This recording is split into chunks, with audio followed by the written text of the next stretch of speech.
বাংলাদেশের ঐতিহ্যবাহী জেলা যশোর,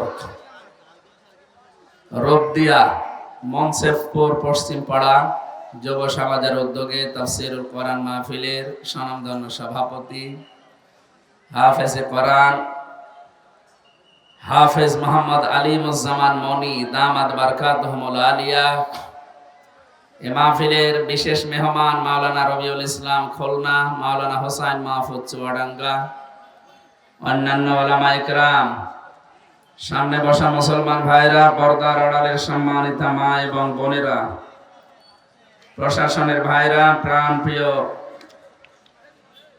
যশোরবাসী, আল্লাহর দরবারে শুকরিয়া জানাচ্ছি যিনি কোরআনে কারীম শোনার জন্য আমাদেরকে মাগরিবের নামাজের পরে এশার নামাজ কয়টায় পড়বেন? শেষ করে নাকি? হ্যাঁ, একেবারে শেষ করে এখানে পড়ে নেবেন। আমরা তো মুসাফির, মাগরিব এশা একসাথে পড়ে ফেলেছি। আপনারা একবারে মাহফিল শেষ করে এশার নামাজ পড়বেন, আবার সাতক্ষীরায় যাওয়া লাগবে। কোরআনে কারীমের প্রতি মহব্বত, ভালোবাসা বৃদ্ধি যত পাচ্ছে, আমাদের এদেশে ইসলামের সমাজ প্রতিষ্ঠা সম্ভাবনা তত বাড়ছে। এই কারণে জালেম এবং মুনাফিকরা এরা উঠে পড়ে লেগেছে। ইয়া আইয়ুহান নাবিয়্যু জাহিদিল কুফার ওয়াল মুনাফিকিনা ওয়াগলুজ আলাইহিম ওয়া মাওয়াহুম জাহান্নাম ওয়া বিসাল মিহাদ। আল্লাহ তাআলা বলেন, হে রাসূল, হে নবী, আপনি যথাযথভাবে সংগ্রাম করেন, লড়াই চালিয়ে যান মুনাফিক এবং কাফেরদের বিরুদ্ধে। কাফের এই দেশে ছিল, আমরা অনেকে টের পেয়েছি, জানিও। তো মুনাফিক যে ছিল আমরা অনেকে ধরতে পারতাম না। মুনাফিকের সম্পর্ক তো অন্তরের সাথে, এটা তো আর প্রকাশ পায় না। কিন্তু অনেকে এখন মুনাফিকের যে আচরণগুলো সেগুলো প্রকাশ করে দিচ্ছে। নবীজি জানিয়েছেন, মুনাফিকের জাত পাওয়া যাবে ওই লোকটার ভেতরে যে কথা বললে মিথ্যা কথা বলে, কারোর সাথে ওয়াদা করলে ভঙ্গ করে, আমানত কিছু রাখলে খিয়ানত করে, আর কারোর সাথে যদি একটু ঝগড়া হয় আগে গালি দেয়। এই এলাকায় তো এই স্বভাব নেই। মুরব্বি মানুষ দেখি মাঝে মাঝে, আমাদের চাইতেও বড় সন্তান আছে তাদের। এ সমস্ত ছেলেদের সামনে, মেয়েদের সামনে এই মুরব্বি মানুষটা তার স্ত্রীকে একেবারে মুখ ছেড়ে দিয়ে গালি দিচ্ছে। এখন তার ছেলে আর মেয়ে, যে প্রাপ্তবয়স্ক যারা দাঁড়িয়ে আছে, ওরা যদি আপনাকে ধরে এখন পিটায়, ওনার লজ্জা করে না এত বড় ছেলে মেয়ের সামনে তার মাকে গালি দিতে? আপনি মানুষ, স্ত্রীকে ছেলে মেয়ের সামনে গালি দেন কারা? হাত তোলেন তো। আমার মনে হয় এটা এখানে বলা ঠিক হইল না। এই এলাকায় এরকম মানুষ নেই, আলহামদুলিল্লাহ। মা বোনেরা পর্দার আড়ালে বসে আছে, তারা কিন্তু জানে আপনি গালি দেন কিনা। যদি দিয়ে থাকেন, মনে করবেন যে আপনার ভেতরে মুনাফিকের জার্ম আছে। এই জার্ম দূর করার জন্য এখনই সময়। কারণ মুনাফিক হয়ে যদি কেউ মারা যায়, ও জাহান্নামে যাবে, একেবারে নিচে যাবে। অন্তত অন্য কিছু হয়ে মারা গেলেও তো জাহান্নামের উপরে থাকতে পারতাম। এজন্য আশা করছি আমাদের যার ভেতরে রোগ আছে, আল্লাহ যেন আমাদেরকে এক্ষুনি বাঁচার তৌফিক দেন। বলেন আমিন। এজন্য একজন আজানের জবাব দিয়ে দেন তো, একজন দিয়ে দেন, আদায় হয়ে যাবে। অনেক মানুষ আমরা দেখতে পাচ্ছি এদেশে কাফের, মুনাফিক যে নাম বলা হয়, দিন দিন কোরআনের প্রতি আকর্ষণ বাড়ছে, আর এদের শত্রুতাও বিভিন্ন কায়দায় রূপ নিচ্ছে। আল্লাহ পাক জানিয়েছেন, ইযা জাআ নাসরুল্লাহি ওয়াল ফাত ওয়া রাআইতান নাসা ইয়াদখুলুনা ফি দীনিল্লাহি আফওয়াজা। যখন আসবে আল্লাহর সাহায্য, তখন আপনি বিজয় দেখতে পাবেন। এই 54 বছর চলছে এই দেশটা স্বাধীন হওয়া, আল্লাহর সাহায্য আমরা পাইনি, এজন্য বিজয়ও দেখতে পাইনি। জুলুমের মাত্রা যখন একেবারে পরিপূর্ণ হয়ে গেছে, আল্লাহ তখন মনে হয় সাহায্য পাঠিয়েছে, আর আমরা বিজয়ও হালকা পাতলা দেখতে পেয়েছি। বিজয় যদি কোনো এলাকায় ইসলামের হয়, তার ভেতরে অন্যতম নিদর্শন এই, আপনি বুঝবেন যে এইটা পেলে বিজয় আসতেছে। অরাআইতান নাসা ইয়াদখুলুনা ফি দীনিল্লাহি আফওয়াজা, দলে দলে পালে পালে মানুষ ইসলামে প্রবেশ করবে। প্রশ্ন আসতে পারে, এতদিন ইসলামে ছিল না? আরে ভাই, নামে ছিল। 96% মুসলমান দেশে, আমরা অনেকে নামে আছি। কিসে আছি? নামে। ওই মুসলমানি দেওয়া আছে শুধু, অথবা আদমশুমারিতে আছে, ভোটার আইডি কার্ডে আছে, এই এতটুকু পর্যন্ত ছিল। কিন্তু ইসলাম বুঝে, ইসলাম বোঝার পরে মানুষ ইসলামে দলে দলে পালে পালে আসে, এই নিদর্শন এই 54 বছরে আমরা পাইনি। এখন যেটা দেখতে পাচ্ছি, আপনি আগস্টের 5 তারিখের আগের জরিপ দেখবেন, ইন্টারন্যাশনাল জরিপগুলো, সর্বোচ্চ 100 জনের 15 জন মানুষ চাইতো এ দেশে ইসলাম কায়েম হোক, কোরআনের বিধান চালু হোক। মাত্র 100 জনের 15 জন। অথচ এই 5 মাসের ব্যবধানে এই দেশে এখন 100 জনের 58 জন মানুষ চাচ্ছে এই দেশে কোরআনের বিধান কায়েম হোক। 5 মাসে কি বেড়েছে না কমেছে? কত বেড়েছে আপনি টের পাচ্ছেন? কোরআনের এই আয়াতটা যে 100% সত্য, এটা তার প্রমাণ। দিন যত যাবে আপনি দেখবেন দলে দলে মানুষ ইসলামে আসবে। আন্তর্জাতিক কিছু চাপ আছে, এগুলো যদি আমরা কাটিয়ে উঠতে পারি, আমাদের ঈমান এবং আমলের উপরে ভিত্তি করে, আল্লাহর ওয়াদা, আল্লাহ এই দেশে ইসলাম কায়েম করে দেবে ইনশাআল্লাহ। ওয়াদাল্লাহুল্লাযীনা আমানু মিনকুম ওয়া আমিলুস সালিহাত লা ইস্তাখলিফান্নাহুম ফিল আরদ কামা ইস্তাখলাফাল্লাযীনা মিন ক্বাবলিহিম। আল্লাহ তাআলা বলেন, আমি ওয়াদা করলাম। বলেন তো ওয়াদা কার? এটা তো মিথ্যা হওয়ার সম্ভাবনা আছে। হ্যাঁ, আল্লাহ বলেন, ইন্নাল্লাহা লা ইউখলিফুল মিআদ, আমি যদি কোনো ওয়াদা করি কখনো ওটা ভঙ্গ করি না। সরাসরি ওয়াদা করছেন কে? আরো জোরে। আল্লাহ বলেন, আমি আল্লাহ নিজে, ওয়াদাল্লাহ, আমি নিজে ওয়াদা করছি। আল্লাযীনা আমানু মিনকুম, তোমাদের ভেতরে যারা ঈমান আনবে, ওয়া আমিলুস সালিহাত, আর এই দাবি অনুযায়ী যারা আমলে সালেহ নেক কাজ করবে। আমি এই যে আকিজ গ্রুপের মাহফিল ছিল কিছুদিন আগে, এখানে আমলে সালেহের প্রতি একটা ছোট্ট ব্যাখ্যা দিয়েছিলাম। আমলে সালেহ বলতে আমরা অনেকেই মনে করি নামাজ, রোজা, দান, সাদকা, দাড়ি রাখা, এগুলো আমলে সালেহ, ভালো কাজ। আরে ভাই, সালেহ শব্দের শাব্দিক অর্থ হচ্ছে যোগ্য। সালেহ মানে কি? এটা কিন্তু রেকর্ড হচ্ছে, সারা দুনিয়ায় যাবে কালকে। এখানে আমার সামনে মাত্র এই 10,000 মানুষ না, এখন 18 কোটি মানুষ আমার সামনে বসে আছে। যশোরের নাম হয়তো এই রূপদিয়া, যশোর হয়তো বাংলাদেশে চেনে, রূপদিয়া অনেকেই চেনে না। কিন্তু কোরআনে কারিমের অনুষ্ঠানের কারণে কালকে তামাম দুনিয়ায় জানবে যে যশোরে রূপদিয়া বলে একটা জায়গা আছে। আল্লাহর কোরআন যেমন প্রচারিত, রূপদিয়াও প্রচারিত হয়ে যাবে ইনশাআল্লাহ। কি বুঝলেন? সালেহ মানে শুধু নামাজ, রোজা, হজ আর যাকাত না, শুধু জিকির আজকার না, নামাজের পরে শুধু মিষ্টি খাওয়া, এটাই সালেহ না। সালেহ মানে যোগ্য। সালেহ মানে কি? যারা ঈমান আনার পরে যোগ্য হয়ে গড়ে উঠবে। আল্লাহ বলেন, আমি ওয়াদা করলাম তাদের সাথে, লা ইস্তাখলিফান্নাহুম ফিল আরদ। লামে তাকিদ নুনে সাকিলা, এখানে আলেম যারা আছে তারা জানে, 2 বার গ্যারান্টি দিচ্ছেন। আল্লাহ বলেন, আমি গ্যারান্টি দিয়ে বললাম জমিনের শাসন ক্ষমতা তাদেরকে দিয়ে দেব। কেমন করে দেব? কামাস্তাখলাফাল্লাযীনা মিন ক্বাবলিহিম, তাদের পূর্বে যেমন দিয়েছিলাম এদের মতো করে দেব। আমাদের পূর্বে যারা ঈমান এনেছিল, ঈমানের উপরে টিকে ছিল, আপনি তাকান তাদের দিকে। হযরত জাকারিয়া ঈমানদার না বেঈমান? আরো জোরে বলেন। ঈমানের উপরে টিকে থাকতে গিয়ে তাকে ছিঁড়ে ফেলেছে, তারপরও তিনি ঈমান ত্যাগ করেননি।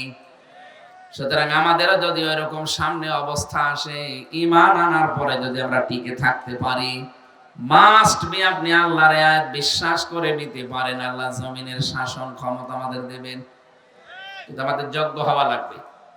যে জায়গাটা চালানোর জন্য শিক্ষা দরকার এবং প্রশিক্ষণ দরকার, শিক্ষার প্রশিক্ষণ নিয়ে যদি আপনি সত্যি ওই জায়গা পর্যন্ত যেতে পারেন, মহান আল্লাহ অবশ্যই আপনাকে জমিনের কিছু দেখাবেন। ৫৪ বছরে আমরা হয়তো শিক্ষা বিভিন্ন জায়গায় বিভিন্ন রকম পেয়েছি, কিন্তু প্রশিক্ষণ নিয়ে যোগ্যতা সম্পন্ন আমরা অনেকে হতে পারিনি। এই জন্য আল্লাহ জমিনের শাসন ক্ষমতা আমাদের দেয়নি। কথা বোঝা যাচ্ছে? আল্লাহর ওয়াদা সত্য হবে ওই সময় যখন আমাদের ইমানের দাবি অনুযায়ী আমরা যোগ্য হব।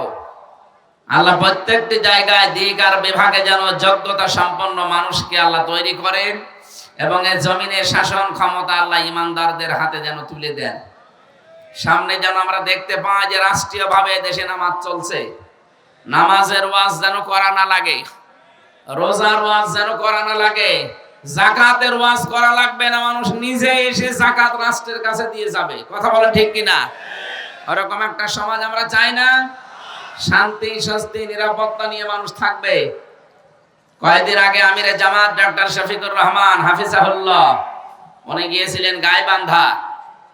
এক হিন্দু পুরোহিত ঠাকুর ওনার আগে বক্তব্য দিচ্ছিল, দেখলাম সে বলছে আমি একটা হিন্দু মানুষ, আমি ঠাকুর, কিন্তু আগস্টের 5 তারিখের পর থেকে আমরা এদেশে সবচাইতে বড় নিরাপদে আছি। আমরা আরো নিরাপদে থাকবো যদি এই দেশে আল্লাহর কোরআনের আইন চালু হয়। একটা হিন্দু মানুষ বুঝে ফেলেছে, কারণ 54 বছর শুধু দেখতেছে। 82 বার চেষ্টা করেছে ডাইরেক্ট মেরে ফেলার, পারে নাই। এই আসিমুকা মিনান নাসের কারণে আল্লাহ যেহেতু গ্যারান্টি দিয়েছেন, হে নবী আমি আল্লাহ আপনাকে বাঁচাবো আপনি যদি আমার কোরআনের প্রচার সঠিকভাবে করেন। বলেন তো বিশ্ব নবী কোরআনের প্রচার সঠিকভাবে করেছিলেন কিনা? বলেন বলেন। এই কারণেই আল্লাহ বাঁচিয়েছে। মৌমাছিরা বলে, হে নবী আপনি শুধু গুনগুন আওয়াজ শোনেন, আমরা তো আওয়াজ করি না, আমরা একটা কথা বলছিলাম। কি কথা? আমরা দরুদ পড়ছিলাম। আমাদের ভাষা এটা, তুসাব্বিহু লাহুস সামাওয়াতুস সাবউ ওয়াল আরশু ইলা আখিরিল আয়া। রব্বুল আলামিন বলেন তাদের ভাষা হয়তো তোমরা বোঝো না, তাসবিহাহুম লা তাফকাহুন, তাদের যে তাসবিহ পাঠ জিকির আজকার এটা শুধু মানুষেরটা বোঝো, বাকি সৃষ্টিরটা তোমরা বোঝো না। কিন্তু দুনিয়ায় এমন কোন সৃষ্টি আমি করি না যারা আমি আল্লাহর জিকিরের রত নেই। এই যে গাছগুলো আপনি মনে করছেন নীরব হয়ে আছে, না, বিকাল বেলা দেখবেন ছায়াগুলো লম্বা করে দিয়ে আমার আল্লাহর জিকির করছে। ওদের জিকিরের ভাষায় ওই রকম। গরুগুলো রাতের বেলা যে জাগর কাটে, মনে করছি ওরা মনে হয় খাবার চিবোচ্ছে, না, ওরা আল্লাহর জিকিরে আছে, ওদের ভাষায় ওই রকম। আল্লাহ আমাদেরকে যে ভাষা দিয়েছেন, আমরা যে কথা বলতে পারি, খালাকাল ইনসানা আল্লামাহুল বায়ান। রাব্বুল আলামিন বলেন মানুষ আমি বানিয়েছি আর তাকে আমি আল্লাহ ভাষা শিখিয়েছি, কথা বলতে সে পারে। পৃথিবীর কোন সৃষ্টি মনের কথাগুলো ভাবগুলো এভাবে আর প্রকাশ করতে পারে না। মানুষ যেহেতু পারে, তারা যেন আমি আল্লাহর নাম নিয়ে ভাষা শুরু করে। অথচ আমাদেরকে ভুলিয়ে দেওয়া হয় আল্লাহর নাম। আজ কত কিছুর নাম আমাদের সামনে চলে আসে, আল্লাহর নাম আমরা সহজে আনতে চাই না। আমি কিন্তু ইঙ্গিত দিলাম, আপনি বুঝেছেন কিনা? এই কথা বলে না কেন? আমাদের শিক্ষা থেকে শুরু করে আচার ব্যবহার, কথাবার্তা, লেনদেন দেখেন, আল্লাহর পরিবর্তে অন্য কাউকে আমরা মনে হচ্ছে চাই, আশেপাশে জুড়ে রাখি। আল্লাযীনা আমানু ওয়া তাতমাইন্নু কুলুবুহুম বিযিকিরিল্লাহ, আলা বিযিকিরিল্লাহি তাতমাইন্নুল কুলুব।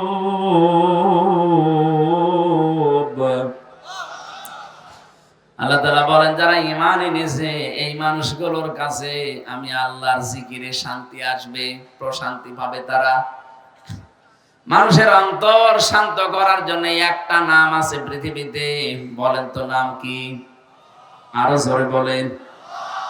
কোন সময় যখন একেবারে কিছুই আপনার হাতে নেই, চিন্তা পেরেশানিতে একেবারে দুনিয়া শেষ হয়ে যাচ্ছে, একটু লম্বা করে সেজদা দিয়ে মনের গভীর থেকে শব্দটা উচ্চারণ করে দেখবেন, অটোমেটিক আল্লাহ যেন অজানা সুখ, অনির্বচন সুখ আপনাকে আল্লাহ দান করবে।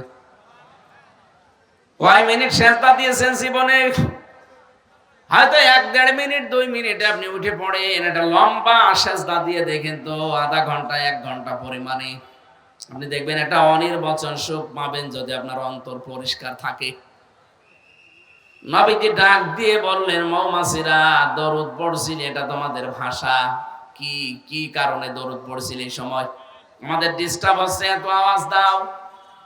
বারবার বলছিলাম যে আমাদের ডিস্টার্ব হচ্ছে, তুমি আমাদের ভাষা তো তোমরা বোঝো না, কিসের দরুদ বলো দেখি। এই কঠিন মুহূর্তে তোমাদের দরুদের দরকার কি ছিল? মৌমাছিরা জবাব দিচ্ছে, হে রাসূল, তাম পৃথিবীতে আমরা বিচরণ করি, যেখানে মধু পাই বিভিন্ন ফলে ফুলে মধুগুলো নিয়ে আসি, কিন্তু আমরা জানি যত জায়গায় আমরা মধু পাই না কেন, পৃথিবীর কোন ফুল ফলে এই মধু নেই যে মুখ দিলে মধুটা 100 ভাগ পরিপূর্ণ হয়ে যাবে না। সর্বোচ্চ 10% মধু থাকে বিভিন্ন ফুলে ফলে। এটাকে 100 ভাগ করার জন্য আমরা নিজের বাসা থেকে অনেক দূর পর্যন্ত চলে যাই। যারা আমরা কাজ করে খাই তাদেরকে শ্রমিক বলা হয়। যিনি ওই চাকের ভেতরে একেবারে মেন দায়িত্বে আছে তার নাম রানী। এরপরে যিনি রানীর কথাবার্তার মতো আমাদের কাছে খবর পৌঁছায় তার নাম পিউপা। এরপরে যিনি দায়িত্বে আছেন গেটে দারোয়ানের তার নাম গার্ড। এই যত এলাকা থেকে মধু সংগ্রহ করে আমরা যাই চাকে, চাকে যাবার পরেই সর্বপ্রথম আমরা গার্ডের কাছে ওইটা দেখাই। গার্ড ওইটা নেওয়ার পরে পিউপার কাছে দেয়। পিউপা ওটা পরীক্ষা করার জন্য তার এই বাসার ভেতরে আধুনিক যন্ত্রগুলো আছে। আপনারা হয়তো শুধু চাক দেখেন, সূরা নাহাল নামে, মৌমাছি নামে আল্লাহ একটা সূরা নাজিল করেছেন, ওর ব্যাখ্যা এগুলো লেখা আছে। ছোট্ট ছোট্ট ওই ঘরের ভেতরে এত যন্ত্রপাতি আছে, সারা পৃথিবীর যেখান থেকেই মুখে করে মধু নিয়ে যাক, সঙ্গে সঙ্গে মধুটা আগে ওই পিউপার কাছে দেওয়া হয়। গাঁট নিয়ে পিউপার কাছে দিয়ে পরীক্ষা নিরীক্ষা করে যদি দেখে যে দিয়ে গেল তার শরীরের কোন জায়গায় নাপাক লেগে আছে, সঙ্গে সঙ্গে ওকে ধরে পানিশমেন্ট দেবে।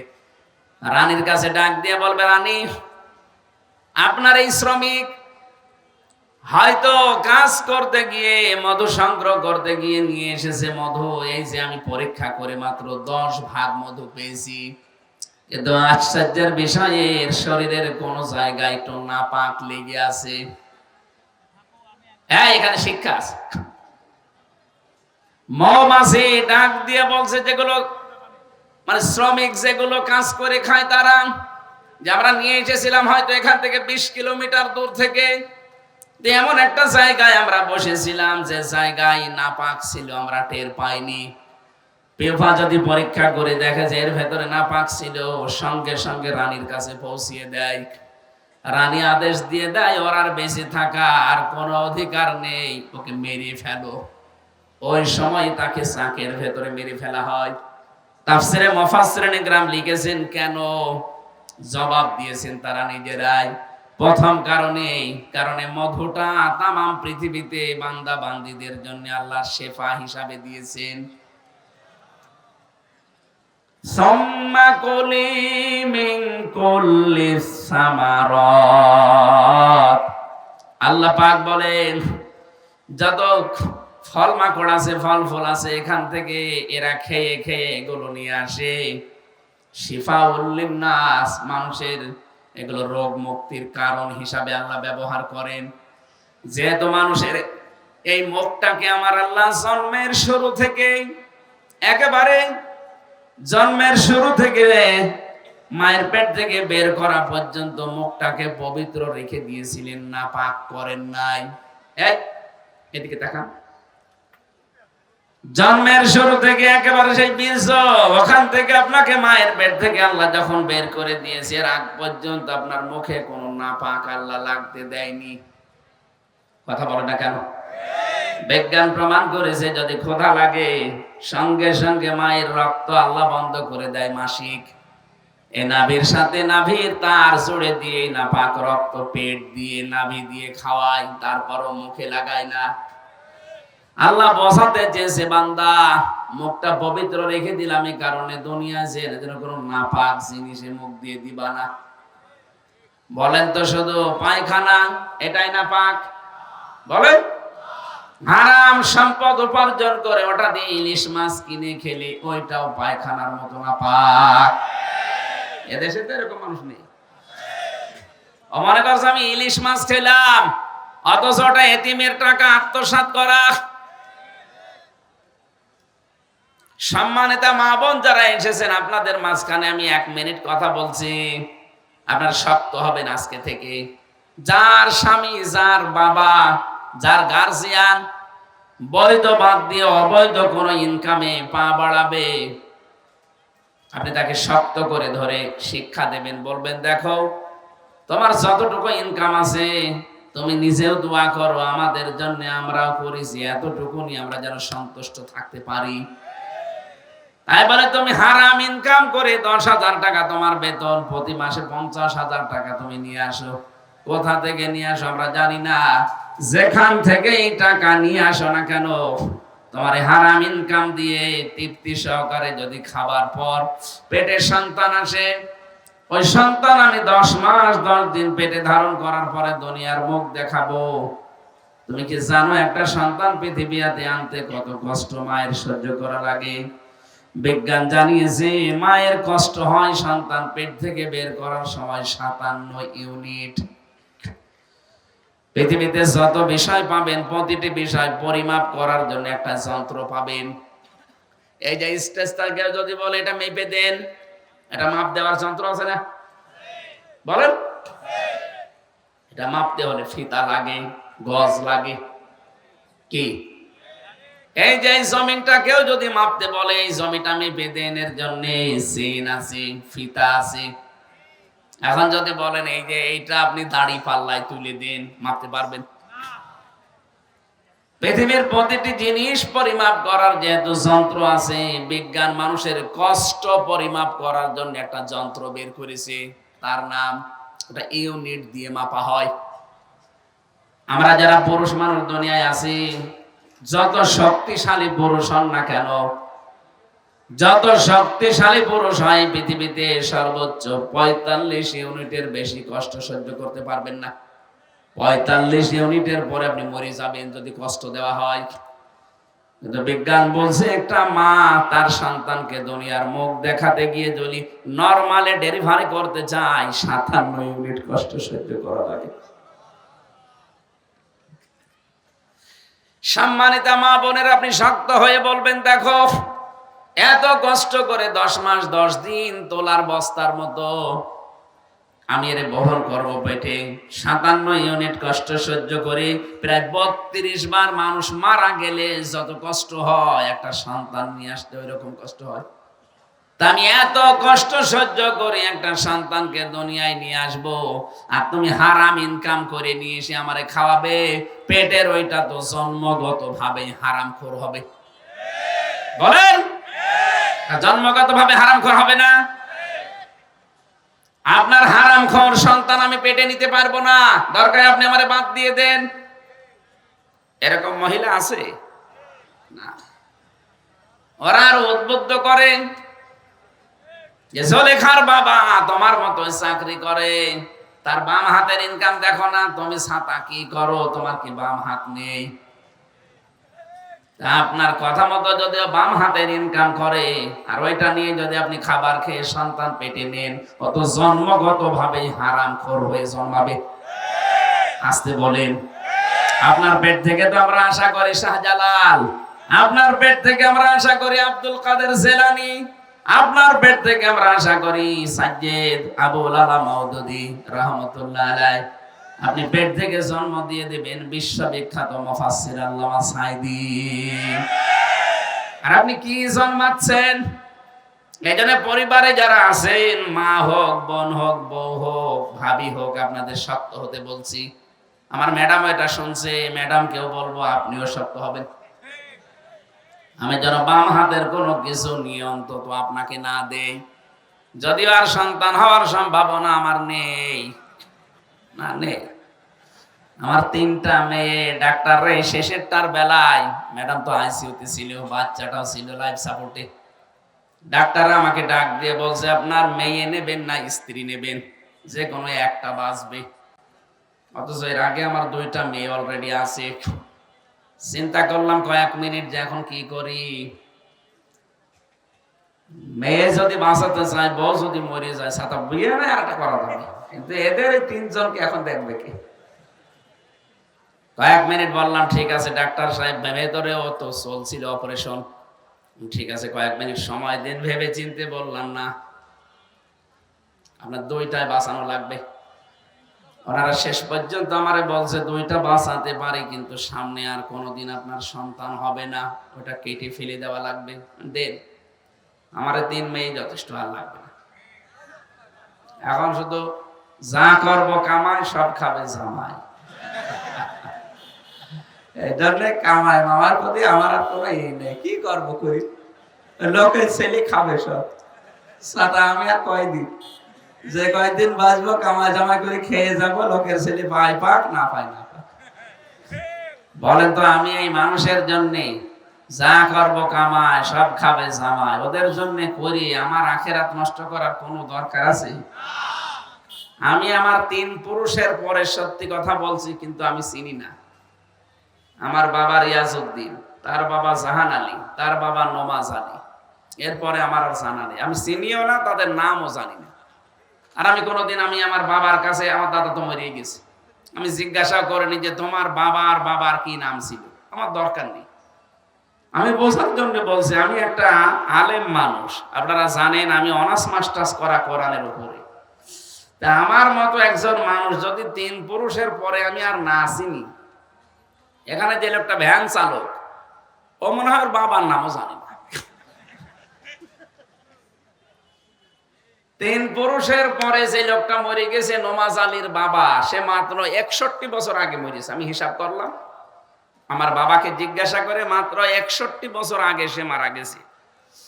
সেই লোকটা এখন যদি এসে কুষ্টিয়াতে বলে যে এই 2 তলা বাড়ি আমার, এই ভিটা আমি বানিয়েছিলাম, ওর দাঁত মুখ সব খুলে ফেলবো না। যে ভণ্ডামি করেন আপনি, কিসের নমাজ আলীর বাপ আপনি? আমি তো নমাজ আলীকে চিনি না, কথা বলে না কেন? তো দেখেন, মাত্র 3 পুরুষের পরে যদি উনি এখন ফিরে আসে, ওনাকে জীবনে আমি দেখিনি, আমার বাবা মনে হয় দেখেছি, এখন ওনাকে আমি দেখিনি, উনিও আমাকে দেখেনি। উনি এখন নিজে অসুস্থ, এই ভিটা কিন্তু ওনারই, কুষ্টিয়ার যে ভিটা, এই ভিটা ওনার না? এক কথা বলেন না কেন? এইটার জন্য উনি ডান হাত বাম হাত দেখেনি, কত কষ্ট স্বীকার করে বিশাল সাম্রাজ্য বানিয়ে রেখে গেল। অথচ এখন সেই লোকটা মাত্র 61 বছর পরে এসে তার নিজের বাড়িতে আর উঠতে পারবে না। হয়তো এখন যদি থাকতেও দেই, বলবো মসজিদে যে থাকেন, সকালবেলা ফোটেন। এই হচ্ছে দুনিয়াতে। এদের জন্য আমার বিশাল আখেরাত আমি নষ্ট করব, এটা আমার জন্য বললাম। নারী হোক আর পুরুষ হোক, প্রত্যেকের জন্য সম্মান। মা বোনেরা, আপনি শক্ত হবেন, বলবেন যে না, কোনো হারামখোর আমি পেটে নিয়ে ঘুরতে পারবো না, জন্মগত ভাবে হারামখোর হবে, ওর কাছে আমি সামনে কি আশা করব? সুতরাং যদি এগুলো বন্ধ না করো, আমারে বাদ দিয়ে দাও, আমি অন্য জায়গায় সংসার করব। কথা বলেন না কেন?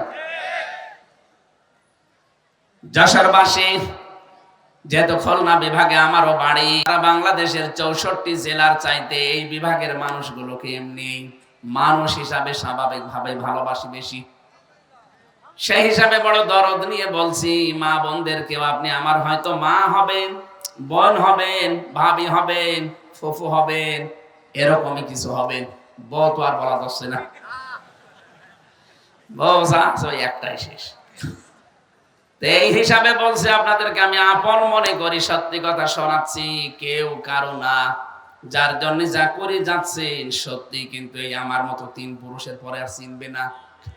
সুতরাং আমার বিশাল জীবন পড়ে আছে, জীবনটা যেন আমি নষ্ট করে না ফেলি।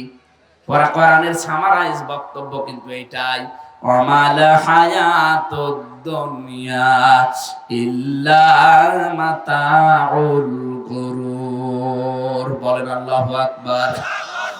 রাব্বুল আলামিন জানিয়েছেন, হে পৃথিবীর মানুষেরা, বারবার এই আয়াতটা আমি কোরআনে পেয়েছি, দুনিয়ার জীবন কিন্তু ধোঁকা। কে বলছে? বলেন বলেন।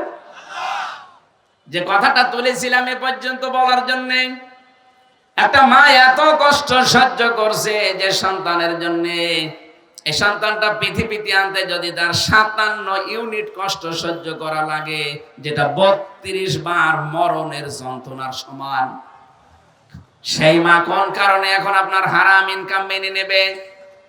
এজন্য আমরা যারা পুরুষ মানুষ আছি, আমাদেরও হেফাজত হওয়া লাগবে। এই মুহূর্তে আমাদের সংশোধনের সময়। সম্মানিত ভাইরা, সম্মানিত মা বোনেরা, মৌমাছিটা কিন্তু এই কথাই জানাতে চেয়েছে যে আমরা যদি কোনো নাপাক জিনিস মুখে করে নিয়ে আসি, অবশ্যই আমরা মুখে নাপাক জিনিস নিয়ে আসি না, মুখে নিয়ে আসি আমাদের মধু, আর পায়ের সাথে থাকে আমাদের হয়তো কোনো নাপাক জায়গায় যদি বসে যায়, সঙ্গে সঙ্গে রানীর অর্ডার মতো আমাদেরকে আর বাঁচতে দেয় না। সে জানিয়ে দেয় যে এই মধু আল্লাহর বান্দারা খাবে শেফার কারণে, মুখ দিয়ে।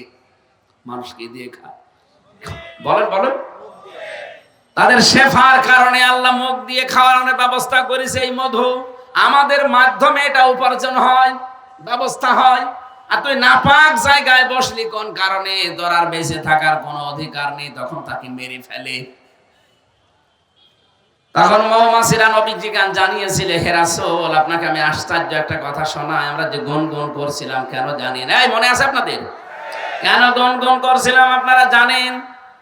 কারণ যত জায়গা থেকে আমরা মধু নিয়ে আসি পৃথিবীতে, মাত্র 10 ভাগের বেশি মধু আমরা পাই না। কিন্তু 100 ভাগ না হলে ওই পিউপা ওই গার্ডের মাধ্যমে নেবেও না, চাকে রাখতেও দেবে না, সারা জীবন মুখে করে বহন করা লাগবে। নবীজি বললেন, তাহলে করো কি এগুলো? মৌমাছির ওই সময় জবাব দিয়েছে, হে রাসূল, আমরা এই 10 ভাগ মধু দুনিয়ার যেখান থেকেই নিয়ে আসি না কেন, আসার পরেই নিজের চাকের সামনে দাঁড়িয়ে এই মধুটা মুখে নিয়ে তো আপনার নামে 10 বার দরুদ পড়ি, 10 বার আপনার নামে সাল্লাল্লাহু আলাইহি ওয়াসাল্লাম, সাল্লাল্লাহু আলাইহি ওয়াসাল্লাম। এটা আমাদের ভাষা, কিন্তু ওদের ভাষা হয়তো আলাদা, যেটা আমরা বুঝি না। এই যে ঘাসের ভাষা বুঝলাম না, গাছের ভাষা কি? তারা জিকির করছে কিন্তু লম্বা করে ছায়া দিয়ে। গরু জিকির করছে জাগড় কেটে। পৃথিবীতে এমন কোন জীব নেই, এমন কোন প্রাণী নেই যার ভেতরে আল্লাহর জিকির নেই। আর যতক্ষণ শুকিয়ে না যায়, যদি শুকিয়ে যায় তখন জিকির বন্ধ করে দেয়। এজন্য কাঁচা পাতা বিনা কারণে ছিঁড়বেন না। যতক্ষণ কাঁচা আছে ততক্ষণ জিকির করে, কাঁচা পাতা ছিঁড়ে ফেললে জিকির বন্ধ হয়ে যায়। মৌমাছিরা বলছে, ওই সময় আমরা 10 বার দরুদ পড়তে পড়তে 10 ভাগ মধু মহান আল্লাহ 100 ভাগ করে দেয়। তখন আমরা এটা চাকে রাখার অনুমতি পাই। যশোরবাসী এই ঘটনা তাফসীর থেকে কয়েক মিনিটে শোনালাম এই কারণে, যেই নবীর উপর মধু মৌমাছি 10 ভাগ মধু নিয়ে দরুদ পড়লে 100 ভাগ আল্লাহ বানিয়ে দিতে পারে। আমরা যদি নবীর আদর্শ একেবারে জন্ম থেকে মরণ পর্যন্ত সব বাদ দিয়ে মেনে নিতে পারি, এই দেশে 100 ভাগ আল্লাহর শান্তি কায়েম হবে ইনশাআল্লাহ। আজকের আমার তেলাওয়াত কিন্তু আয়াতের সাবজেক্ট হচ্ছে আমাদের নবী ইব্রাহিম আলাইহিস সালাম, যিনি জাতির পিতা। তাকে আল্লাহ জীবনে 50টা পরীক্ষা করেছিলেন। আমি এই জন্য শোনাচ্ছি কারণ আমরা ইব্রাহিমের সন্তান। কথা বলেন না কেন? আমাদের জাতি হিসাবে মুসলিম জাতির পিতাকে আরো জোরে, পিতা যদি 50টা পরীক্ষা দেয়, সন্তানের উপর তো অন্তত 5টা পরীক্ষা আসবে, আসবে না? 50টা পরীক্ষা তিনি দিয়েছিলেন। সূরা বাকারা 124 নম্বর আয়াতে আল্লাহ দলিল দিচ্ছেন, ওয়াইযিবতালা ইব্রাহিমা রাব্বুহু বিকালিমাতিন ফাআতাম্মাহুন্না। স্মরণ করো হে নবী, আপনি ওই সময়ের কথা যখন আমার নবী ইব্রাহিমকে আমি কয়েকটা কালেমার দ্বারা পরীক্ষা করেছিলাম। এখানে কালেমা মানে কয়েকটা বিষয়। যতগুলো বিষয় পরীক্ষা তাকে করেছি, আমার ইব্রাহিম প্রতিটি পরীক্ষায় পাশ করেছে। জোরে বলেন আল্লাহু আকবার। আমরা এমন বাবার সন্তান যে বাবার সন্তানদের জীবনে কোনো ফেল নেই। কথা বলে না কেন? সুতরাং সামনে যত কঠিন পরিস্থিতি আসুক, ইব্রাহিমকে যারা জাতির পিতা মেনে নিয়েছেন, দুনিয়ায় একদিকে চলে যাবে যেন ফেল না হয়। সেই সময় কিন্তু সামনে আসতে পারে। এই কথা বলেন। উনি 50টা পরীক্ষা দিলেন, আমাদের 10টাও যদি না হয় তো কেমন সন্তান আমরা? আল্লাহ পাক বলেন, ক্বালা ইন্নী জাইলুকা লিন-নাসি ইমামা। হযরত ইব্রাহিম যখন প্রতিটি পরীক্ষায় পাশ করেছে, আমি আল্লাহ খুশি হয়ে তাকে জাতির ইমাম বানিয়ে দিলাম। এখানে জাতি মানে শুধু মুসলমান না, লিন-নাসি ইমামা, মানুষ পদবাচ্চে যারা বিবেচিত সবার জন্য আমি আল্লাহ তাকে নেতা বানিয়ে দিলাম। হযরত ইব্রাহিম ওই সময় প্রশ্ন করে, এই রাজনীতির গন্ধ না খুঁজে আপনি কোরআন থেকে মিলান। ওই সময় হযরত ইব্রাহিম প্রশ্ন করেছিলেন, ক্বালা ওয়া মিন যুররিয়াতি, হে আল্লাহ, এই যে নেতৃত্ব দেওয়া, রাজনীতি করা, এটা কি শুধু আমি একাই পেলাম, নাকি আমার উম্মত যারা হবে, আমার সন্তানাদি যারা দুনিয়ায় আসবে কিয়ামত পর্যন্ত, তারাও কি এই দায়িত্ব নিতে পারবে? আল্লাহ পরের শব্দে সাফ জবাব দিয়েছেন, ক্বালা লা ইয়ানালু আহদিজ জালিমিন।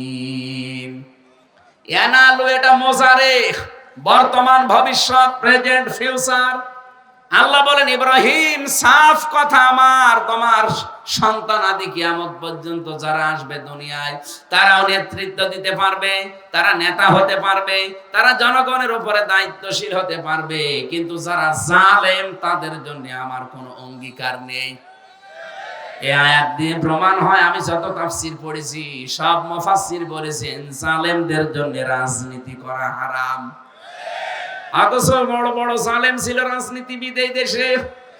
বলেন, যে যত বেশি জনগণের উপরে জুলুম করেছে সে তত বড় দায়িত্ব পেয়েছে। আগামীতে এইটা আর হবে না। এই কথা বলেন না কেন? আগামীতে এই সুযোগ আর পাবেন না। আমেরিকার সিস্টেমে নির্বাচন হচ্ছে বাংলাদেশের সামনে, যে যতটুকু সংখ্যা গরিষ্ঠতা পাবে সে সংসদে অতটুকু কথা বলতে পারবে। তখন একা একা আর মস্তানি করার সব আপনার মিটে যাবে। আমেরিকার কিন্তু সিস্টেম এইটা। আমি বিশ্বের বহু দেশে ছোট বয়সে গিয়েছি, সিঙ্গাপুর, মালয়েশিয়া, থাইল্যান্ড, ইন্দোনেশিয়া, এরপরে মালদ্বীপ, বাহরাইন, সৌদি আরব, ভারত, যতগুলো রাষ্ট্র ঘুরলাম, এই দেশের মতো এত নোংরা রাজনীতি আমি পাইনি। কত দিন সেখানে থাকতাম, 1 মাস, 1.5 মাস, 2 মাস করে ঘুরে আসতাম। কই এত নোংরা রাজনীতি তো ওই সমস্ত দেশে আমি পেলাম না। আমাদের দেশটাও মডেল হয়ে দাঁড়াবে। আমেরিকায় যেটা চলছে ওটা আমার মনে হয় সামনে চলে আসতেছে। এখন দেখছেন না, এই দেশের সবাই কিন্তু বাইরে, হাসিনা দিল্লিতে, কথা বলছেন না কেন, খালেদা কানাডায়, জামাতের আমির আছে কুয়েতে, কাতারে। এদেশের যারা হাল ধরবে একটা, ওনারা কি অনেকে মনে করছে চিকিৎসার জন্য গেছে, একজন গেছে পালিয়ে, আর একজন গেছে কি কাজে, না সব কাজে গেছে, সবগুলোই কাজে আছে, এক একটা নাম নিয়ে গেছে। বাস্তবতা হয়তো আপনারা জানেন না, ভেতরের খবর আমি গোয়েন্দাদের সাথে খবর রাখি, আমি দেখেছি সর্বোচ্চ দায়িত্বে যারা আছে দেশের গোয়েন্দা, ওনারা সেদিন বলছিল যে হামজা ভাই, আমরা শুধু আগস্টের 5 তারিখের পর থেকে দেখতেছি যে কে কে কাজ কেমন কি করে। যেহেতু সামনে আমেরিকার মতো সিস্টেমে যদি নির্বাচন হয়, তাহলে যে যত বেশি সংখ্যাগরিষ্ঠতা পাবে, সিট পাবে, সে সংসদে ওই রকম ভূমিকা রাখতে পারবে। তো সেই হিসাবে আমরা দেখতেছি এই দেশে মানুষের আচরণ কারটা কেমন। অনেকেই কিন্তু 5 তারিখের পর থেকে বাবা শাহজালাল সব হালাল বলে লেগে পড়েছে। সেদিন শুনলাম নারায়ণগঞ্জের বন্দরে রাত 12:30টার পরে উনি চাঁদা চাইতে গেছে, পরের দিন পুলিশে ধরেছে, বলছে আমি 12:30টার পরে রাত্রে গেলাম, আপনারা টের পেলেন কি করি? আরে বেটা, এই যে গত পরশুদিন জামালপুরে গরু চুরি করে ভড়ি ভোজ করিস, সে যারাই গরু করেছে তো ওনারা বলছে আমরা রাতের বেলায় কাজ করলাম, তখন রাত 12:30 1টা বাজে, কেউ তো জেগে নেই। আপনারা টের পেলেন কি করে? আমি একটা গোপন কথা ফাঁস করে দিচ্ছি, যেহেতু আমি ছিলাম নিচে, আমি দেখেছি রিমান্ডে আমি 10 দিন মাটির নিচে ছিলাম। আমি ফাঁসির কন্ডেম সেলের ভেতরে 3 বছর একাধারে যোগাযোগ বিচ্ছিন্ন ছিলাম, আমি অনেক কিছু জানি। আপনাদের সতর্ক করছি। আপনি মনে করছেন যে রাত 12:30 1টায় গেলাম, কেউ তো জানার কথা না। কে বলেছে আপনি জানেন? ওদের কাছে কি মেশিন আছে আপনি জানেন? আপনি পায়খানায় বসে বসে কি করছেন তা ওরা দেখতে পায়। হ্যাঁ, এত উন্নত মেশিন এই বাংলাদেশে 56,000 বর্গ মাইল ওদের হাতের তালুর ভেতরে। এই যে আমার সামনে একটা মনে করেন প্লেট আছে, খাবারের কোন জায়গায় কি রাখা আছে এটা আমি জানবো না। কথা বলে না, থালের কোন জায়গায় খাবারের গোশত আছে, কোথায় শাক আছে, কোথায় কি দেওয়া আছে, ভাজি দেওয়া আছে, কোথায় ছানা দেওয়া আছে, সবগুলো আমার সামনে দেখা যাচ্ছে না। ওদের কাছে যে মেশিন আমি নিজে দেখে এসেছি, ওরা সব এভাবে দেখতে পাচ্ছে। এই জন্য ওরা কিন্তু পর্যবেক্ষণে রেখেছে কে কি কাজ করে। অনেকেই কিন্তু নিজের নামে অলরেডি বদনাম নিয়ে ফেলেছেন। কি সারা দেশে আমি যাচ্ছি, 630টা থানা আছে এই দেশে, কম বেশি সব জায়গায় আমার যাওয়া শেষ। আপনারা নিজেদের পায়ে নিজে কোড়াল মেরেন না, আপনারাও মজলুম আমি জানি। আপনারাও মাজলুম দল। আমার সাথে বিএনপির কত মানুষ ছিল আমি দেখেছি, এক একজনের নামে 313টা পর্যন্ত মামলা পেয়েছি। একজন বিএনপির নেতার নাম শুনলাম, তিনি আমার পাশে ছিলেন, তার মামলা 556টা। আমার মাত্র 2টা মামলায় যদি জীবন এলোমেলো হয়ে যায়, যার 556টা মামলা, ও কবে জামিন পাবে, কবে বের হবে, আর কবে হাজিরা দেবে? কি করেছে জালেমরা বলেন তো? অথচ সেই মাজলুম দলটাকে আপনি ডোবানোর জন্য অনেকে চেষ্টা করছেন। আপনি একটা নাফরমান, একটা বেঈমান। শহীদ রাষ্ট্রপতি জিয়াউর রহমান তিল তিল করে দলটা গড়ে তুলেছিল আপনাকে দিয়ে নষ্ট করার জন্য না। এই জন্য যারা এই কাজগুলো করবে, সে যেই হোক, যদি জামাত ইসলাম করে, যদি বিএনপি করে, যদি ইসলামী যতগুলো দল আছে, যে কোনো দলের নাম নিয়ে কেউ যদি চাঁদাবাজি করে, যেখানে করবে সব এক জায়গায় হয়ে যাবে। জুতা দিয়ে পিটাবেন দরকার হয়। কোন দল সাপোর্ট করে না যে চাঁদাবাজি করুক, এই কথা বলে না কেন? এরা নিজেদের স্বার্থে করে দলীয় কায়দায় নাম দিয়ে দেয় যে বিএনপির অমুক, জামাতের অমুক। কে বলেছে আপনাকে? তারেক রহমান সরাসরি ঘোষণা দিয়েছে, চাঁদাবাজ দুর্নীতিবাজ কাউকে ধরতে পারলে সরাসরি পিটিয়ে পুলিশে দিয়ে দেবে। কোন বাবা বাঁচাবে আপনাকে? কত মানুষ তো যায়, যশোরে যান, 4 দেওয়ালের মাঝে পড়ে আছে। একবার যদি আপনাকে ওই জায়গায় দেয় না, কোন বাপ খবর নেবে না। এই যে পাশের জেলা খুলনা, বিশ্বজিৎকে যারা হত্যা করেছিল, ওর একটা ছেলে আমার সাথে ছিল, শাওন। ও মার্ডার মামলার আসামি, এই হিসাবে ওর ফাঁসির রায় ছিল। এখন যাবজ্জীবন দিয়েছে, 30 বছর জেল খাটবে। মাঝে মাঝে আমার ওই কন্ডেম ছেলে এসে বলতো, ভাই ভুল করে ফেলেছি। ছেলেটা আমারে বারবার বলছিল যে কিসের জামাত, কিসের শিবির, আমি তো মুসলমানই না। আপনি যদি বিশ্বাস না করেন আমার জিনিসপত্র দেখেন। তারপরও আমরা মানি না, ওকে কোপের ওপরে কোপ দিয়ে শেষ করে দিয়েছি। কিন্তু এখন কি হলো, আমার মা বাবা এখন আমার আর খবর নেয় না। আমার যাদের কথা মতো এই কাজ করেছিলাম আবেগে, তারাও এখন আর খোঁজ নেয় না। এখন আমার এই যে 30 বছর জেল খাটা লাগবে, কিছুই করার নেই। জেলখানায় যারা থাকে, যেহেতু যশোরের জেলখানা আরো কঠিন, বাংলাদেশে 3টা জেল সবচাইতে বড় মারাত্মক জেল, রাজশাহী, যশোর, আর ওই যে কাশিমপুরের হাই সিকিউরিটি জেল। এখানে বড় বড় আসামিদেরকে রাখা হয়, যারা 25 বছর, 30 বছর, 40 বছর, 50 বছর পড়ে আছে, যাদের 100, 150, 200 বছর জেল। হ্যাঁ, আমি মকিন গাজীরকে পেয়েছিলাম, বললাম ভাই কয় বছর আপনার জেল? বলছে 167 বছর। 167 বছর জেল। ও একবার মরে কবরে যাবে, আর একবার জিন্দা হবে, আবারও জেল খাটবে, তাও শেষ হবে না। কথা বলেন না কেন?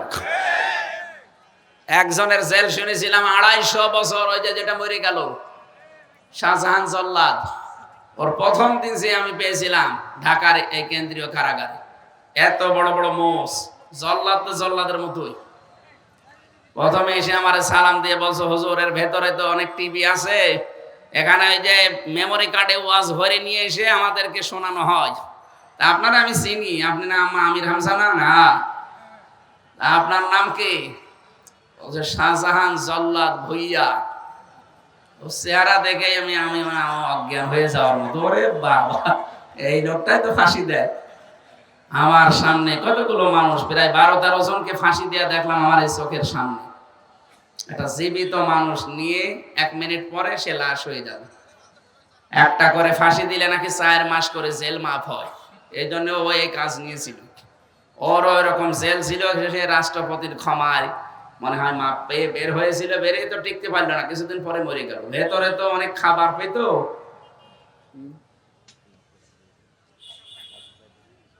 বুঝি না? ও, এখনই শেষ করে দেবো মানে? আমার তো এখনো শুরু হচ্ছে।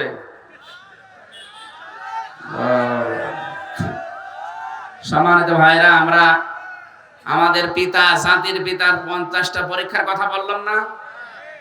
এই যশোরে আর মাহফিল আছে? আর যশোর কোথায় আছে তাও তো জানি না।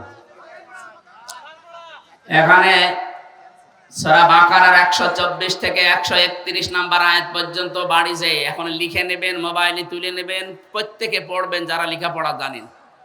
এখানে 50টা পরীক্ষা। আমাদের বাবাকে যদি আল্লাহ করে সন্তান হিসাবে, অন্তত 5টা পরীক্ষা হবে না? ওনার পরীক্ষা ছিল জীবনে 50টা, ঈমান সম্পর্কে 10টা, আমল সম্পর্কে মানে কাজ সম্পর্কে 30টা। এই কাজের ভেতরে আবার 3 ভাগ।